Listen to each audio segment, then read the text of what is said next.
Hi, I want to talk about narcissists in this video. I have been on the internet for the past couple of months and I've been doing a lot of research into narcissists, and the more things that come up, the more red flags that come up. I think of a boyfriend that I used to have, and the more I think about it, the more I look on the internet and I look at all these different things, I believe he is a narcissist. And the reason I say this is when we first got together, it was all about the love bombing, and that was relentless, and all the time he always wanted to talk to me. He always seemed to want to talk to me, and I don't know, I think other people were also getting annoyed because it was also making me anti-social.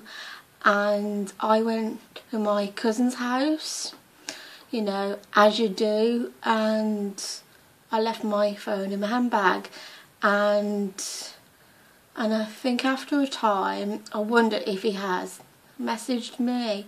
So I go into the hall, pick up my phone, and I have like 13 messages and loads of missed calls, and I'm just like, oh my god, why is he ringing this much?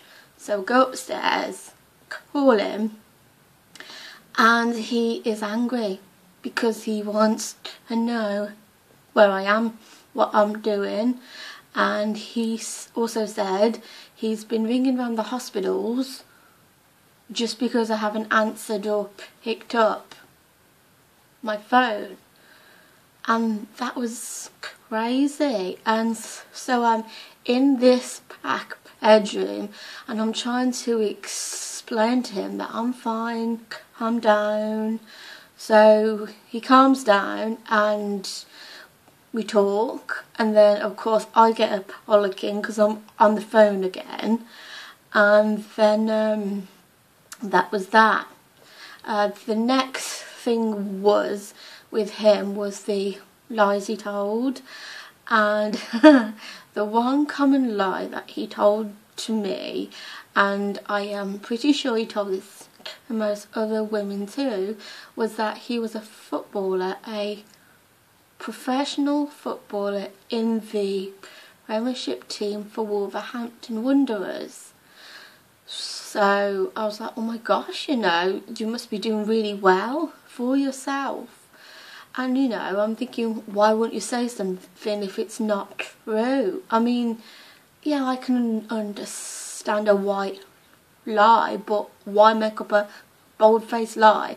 That's not even true.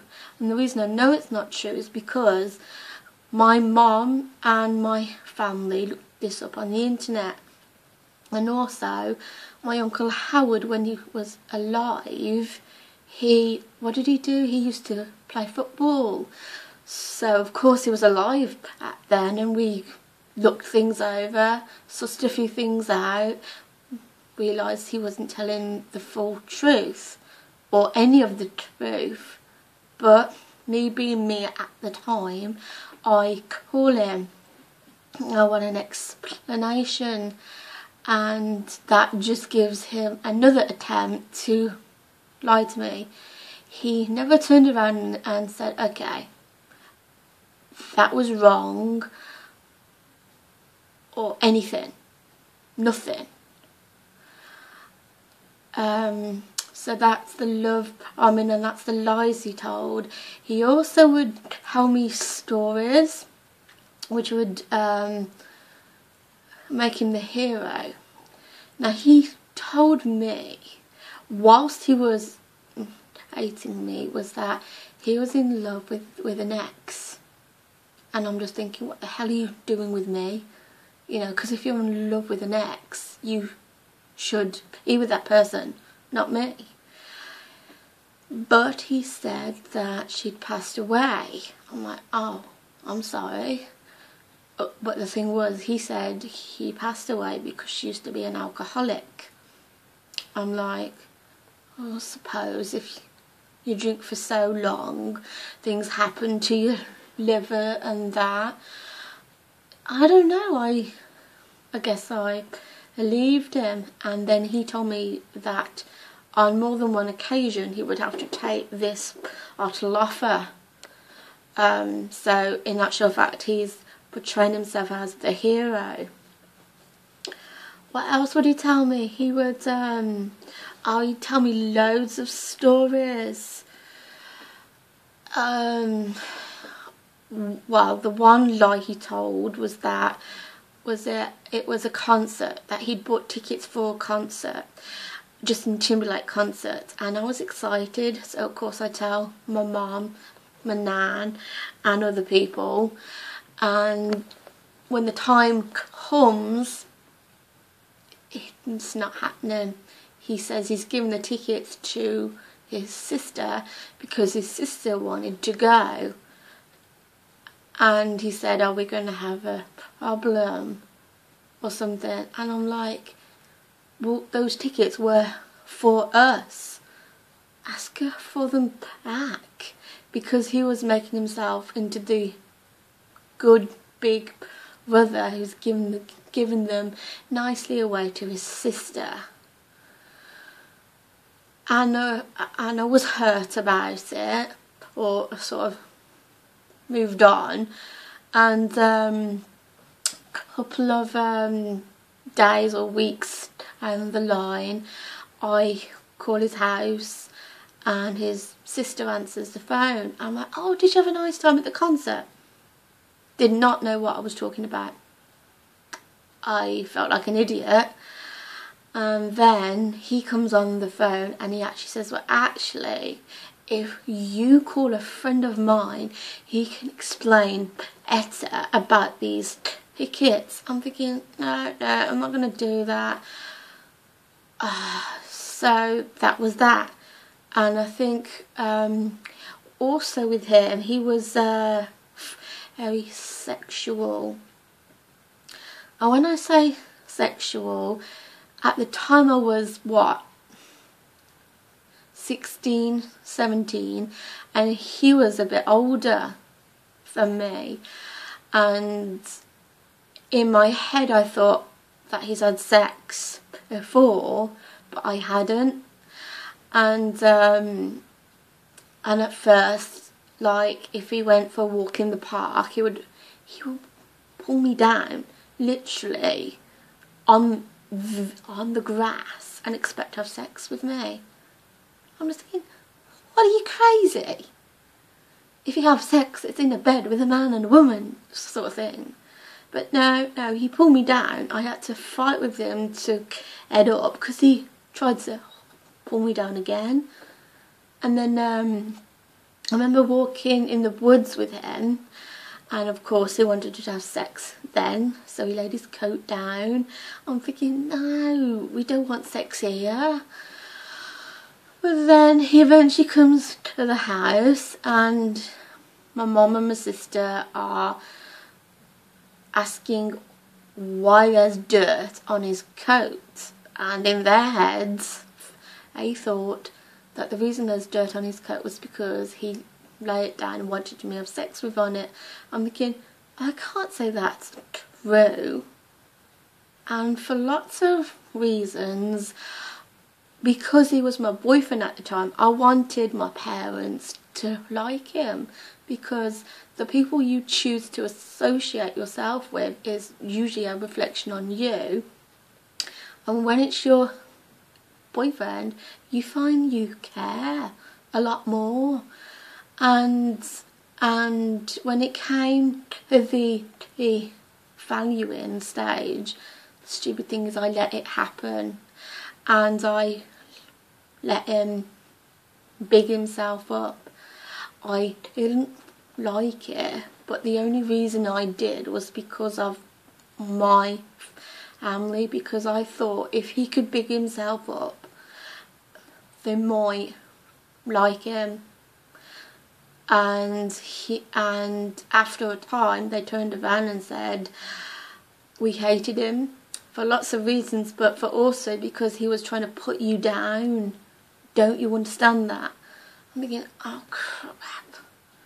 So they were going to like him from start to finish. They thought he was weird. They smelled bad.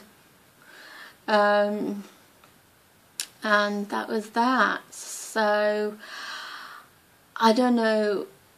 There was lots of things with him. He also liked to gamble. He would take me to casinos. Well, I didn't understand the fascination, or he took me there, so I went.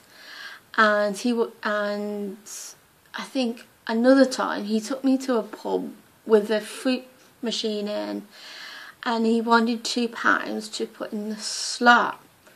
And I'm thinking, oh, £2, that's actually a lot of money to waste if he isn't going to win nothing.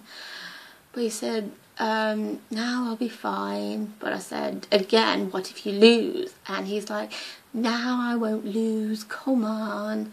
So I give him the £2. He loses. And then he wants me to give him £2 extra. And I said no.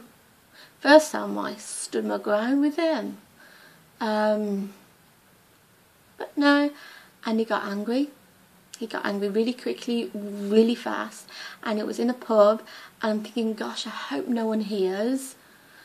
And then afterwards, as soon as he's done that, he's put his arms around me and said, oh, I'm so sorry, I should not have done that. And I'm thinking, well, you're damn right, you should not have done that. I put up with a lot because he was my first ever boyfriend, and in actual fact, sadly, I had no boundaries.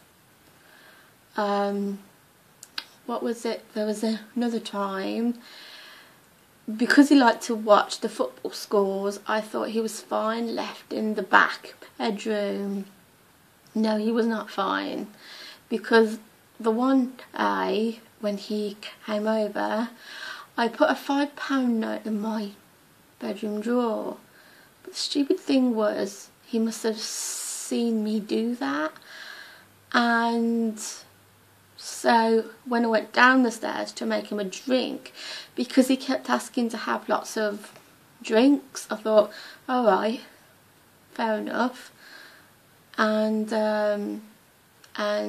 when I come up with the drink, he says, what did he tell me? He said that he heard my sister go in my bedroom. I'm thinking, oh my god, she's been in my wardrobe again, taking another top out. But then he said he went in my room after she had been in there, and he looked in a drawer and told me the £5 note was not in that drawer. Now I know in my heart of hearts my sister would not do that, and if I thought about it, really thought in my head that he would do that across me, I ought to have just got it back. And I do not know now, when I look back, why I put up with a lot of things. I think one of the reasons that I thought in my head was that in a relationship, to make it work, you have to learn to forgive and sort of move on. So that was what I was doing. I did a lot of things wrong, which after that relationship was over, I know that I would never let nobody ever in any of those ways treat me like that ever again. But he was my worst and my first boyfriend I had. Another thing, well, these were other things that happened, was that he wanted me to move into a flat with him. And I'm thinking, yeah, there's no way that's going to happen, because I live here, I live with my mum and my dad. But he's like, you know, he's really rushing the intimacy. Oh, and that was it, he wanted us to get married. Well, see, the thing is, when I was first going out with him, he had just come out of a serious relationship with another girl. And I thought, because I wanted him, I wanted to go out with him, if I said no, we might not go out with each other. So I said yes, thinking that of myself. And also I thought he just had to get it out of his system, out of his head. No, that was wrong. That was completely wrong. He then went around telling people that me and him were engaged.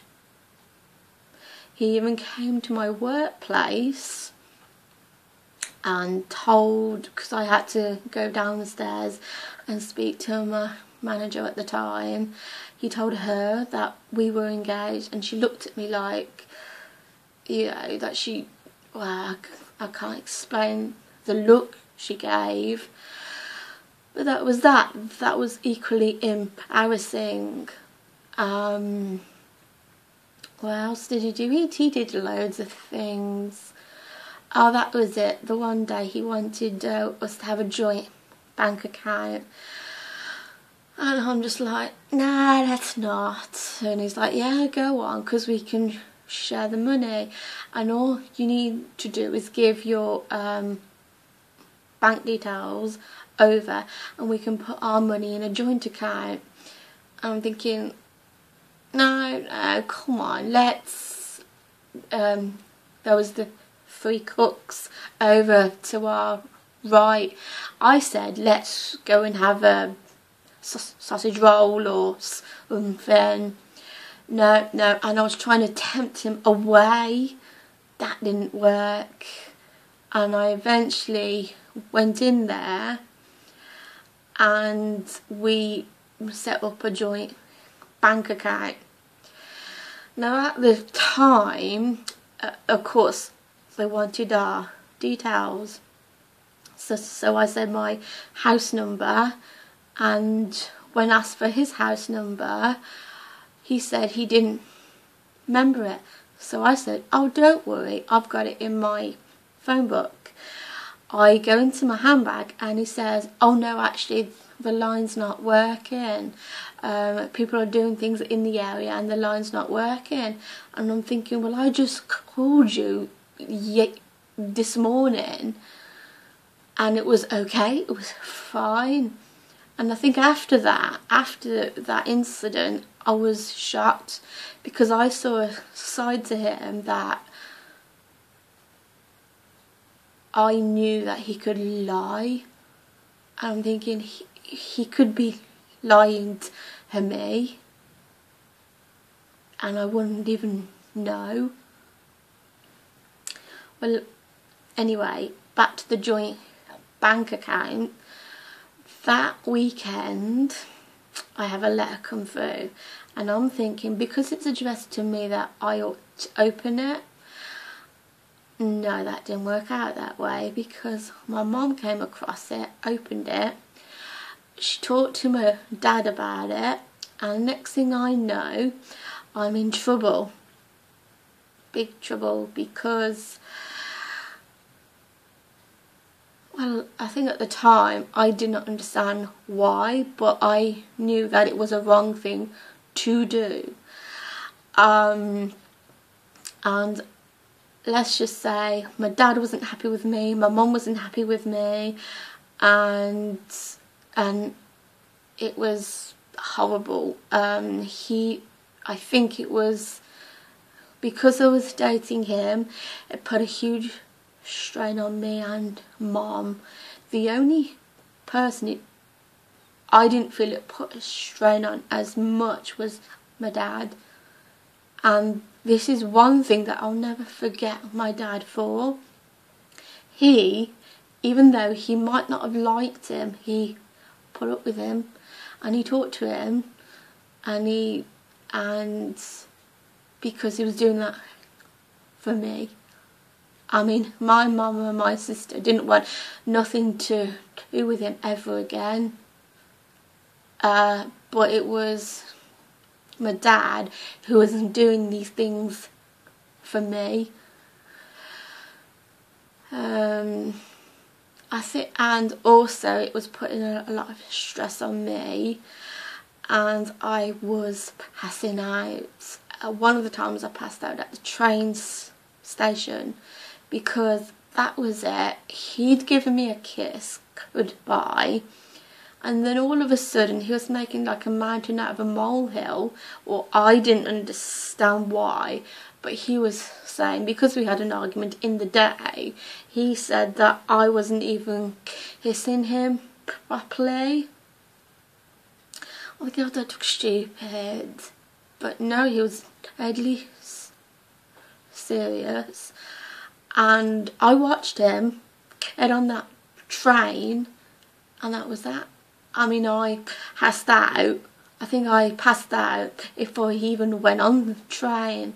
The next thing I know, he's above me, and he's got my dad around the corner having to pick me up off the floor. And oh yeah, that was it. The next he said that, what did he say? He ate a dodgy curry, so he's ill. The next day, no, I was ill, and I didn't think of it at the time, but he was most likely trying to upstage me for me to think, oh, you poor thing. I mean, he did an awful lot of things. That was it. I thought he was being understanding, because we talked about sex in the end, and he said, that's okay, you're not ready, and you don't know what you really want. So I thought, okay, that's alright, but we did do other things. And again, this one day, we was on the internet together, and I left him to do something, and I was talking on my MSN. Now, I have some of my sister's friends on my contacts. Basically, what he was talking to them about was really personal, intimate details that couples never tell their sisters, let alone their sisters' friends. Next thing I know, my sister gets a phone call. She comes into the room and she's angry. She's really angry. She's effing and lying and saying what he's doing is disrespecting me. And he just sits there, calm as anything. I'm thinking, how can he be calm? If that was me and my sister, it's sort of, you know. And I thought he's gonna kick off, but he didn't. He just sat there, and he said, I did not put that, I put potatoes. I'm thinking, it's there in black and white. Will you just own up to something that you've done? But no. And he was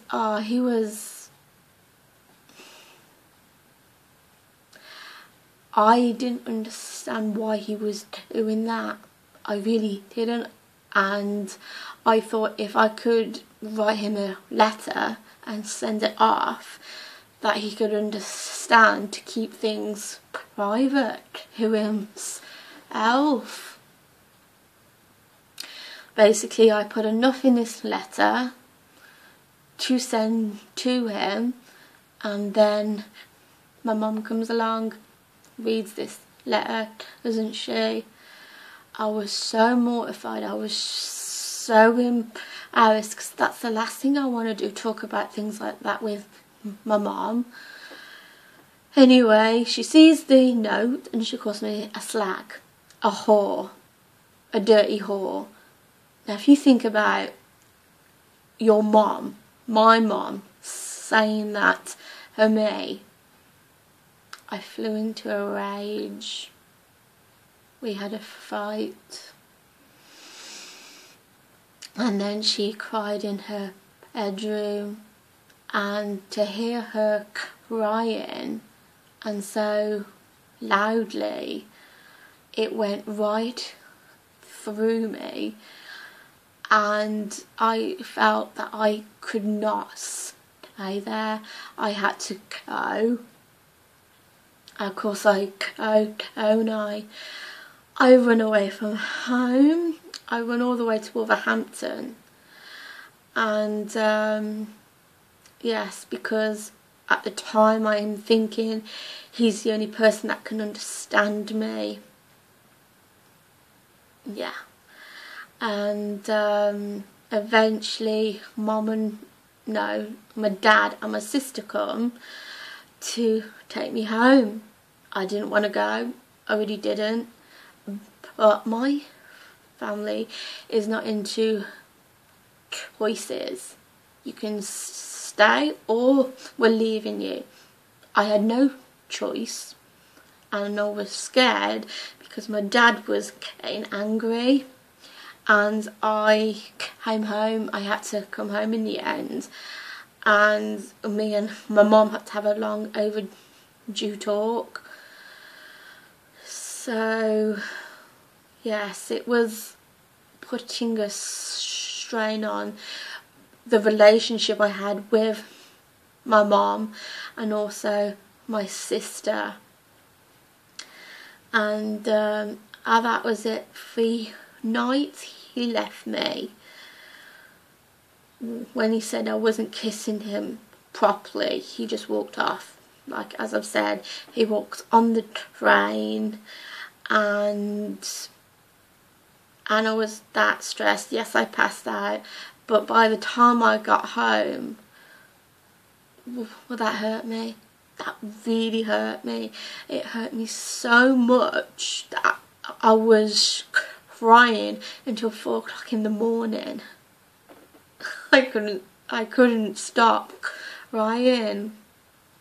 And after that's all over, after the relationship's all over, and my sister was talking about it, she actually said to me, how do you think I feel hearing my big sister cry to 4 o'clock in the morning? She was angry. She was so angry at him. And in actual fact, I'm glad I have nothing to do with him, because if I had have had something to do with him, okay, this was what he wanted. He wanted me to move into a flat. He wanted us to have a joint bank account, and he wanted me to get pregnant.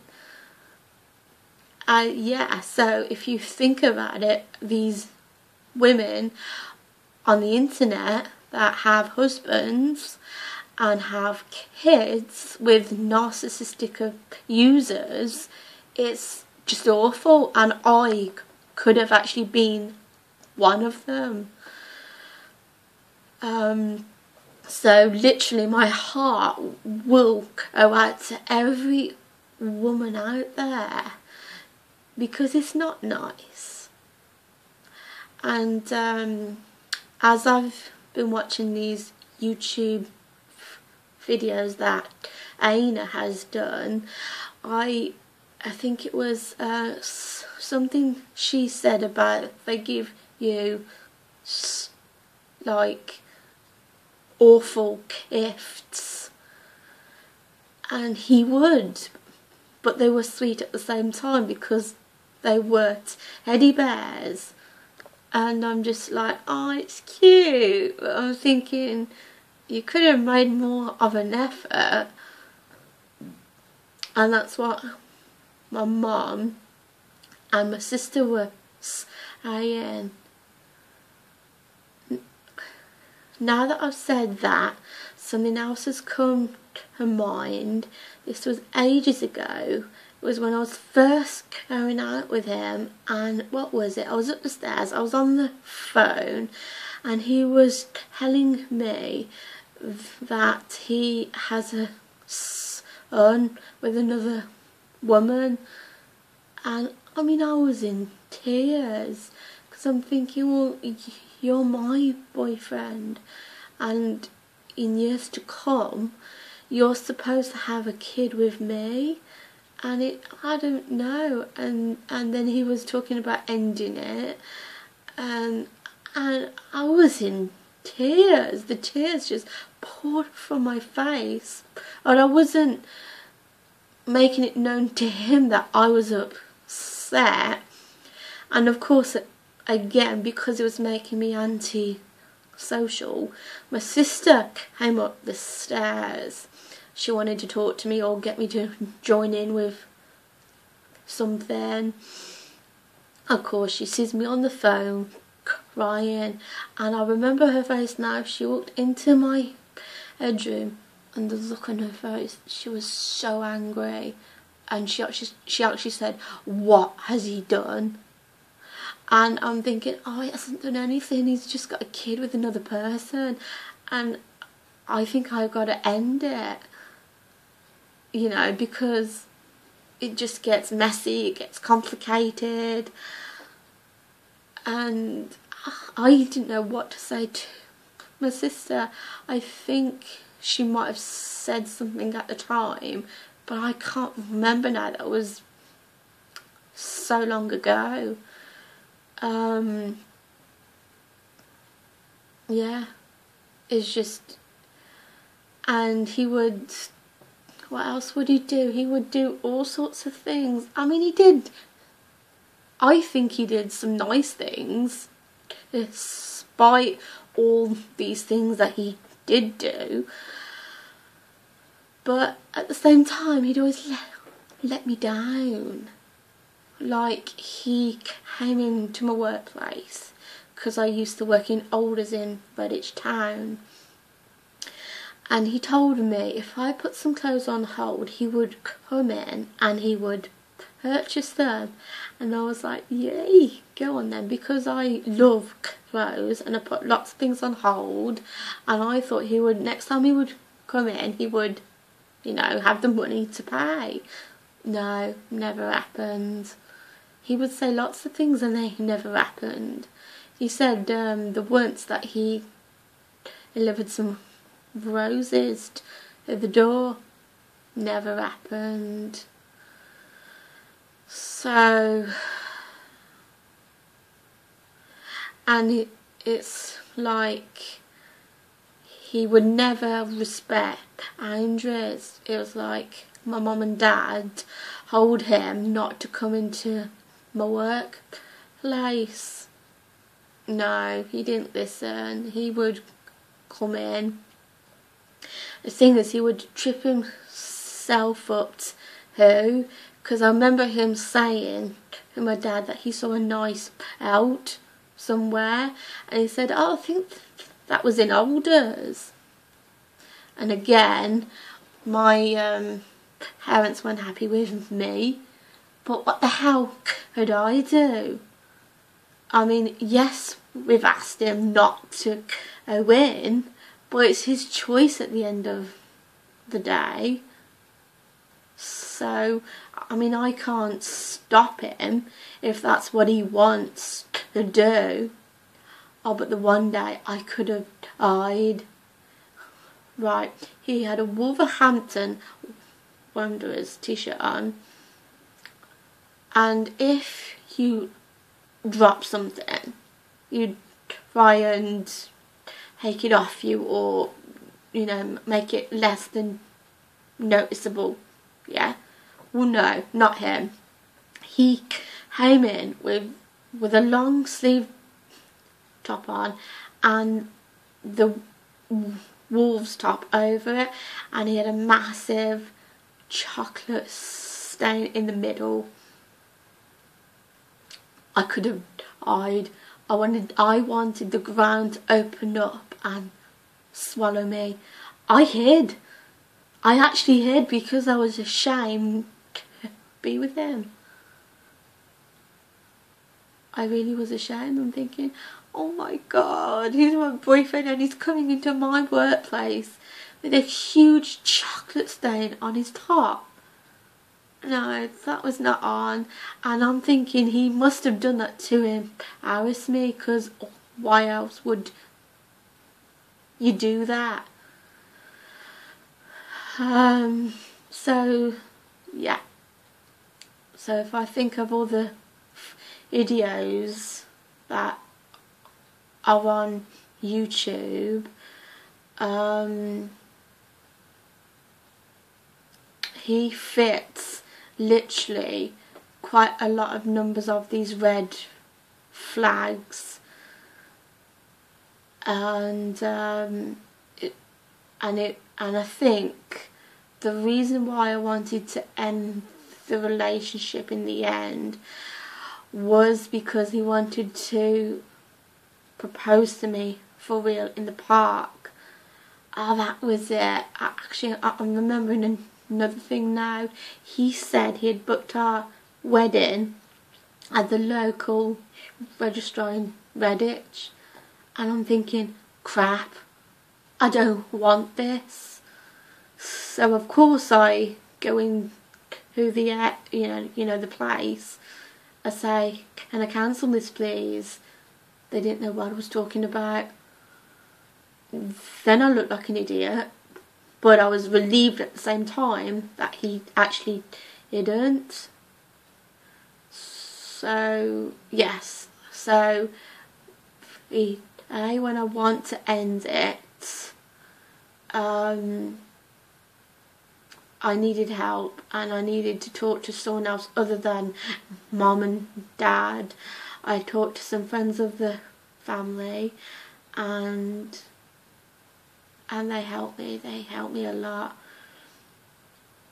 I tried to go no contact, which was hard. It was really hard. I think my sister had my phone off me, and it's like, well, it's like trying to give up smoking. I needed it. I wanted it. I wanted to call him.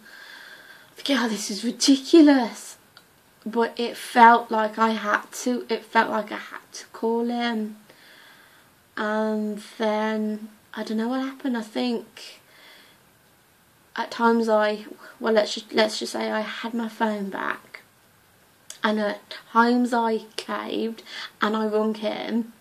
And then other times he rang me, and then, well, it was going back and forwards. But I did do it. It was hard. It was really hard, because I have actually given up smoking.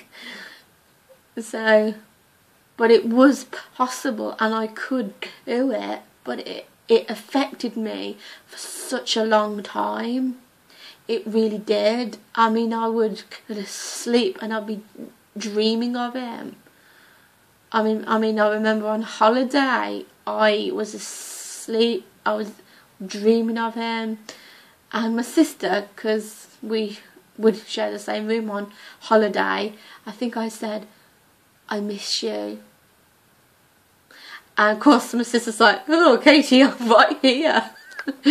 But no, it affected me for such a long time.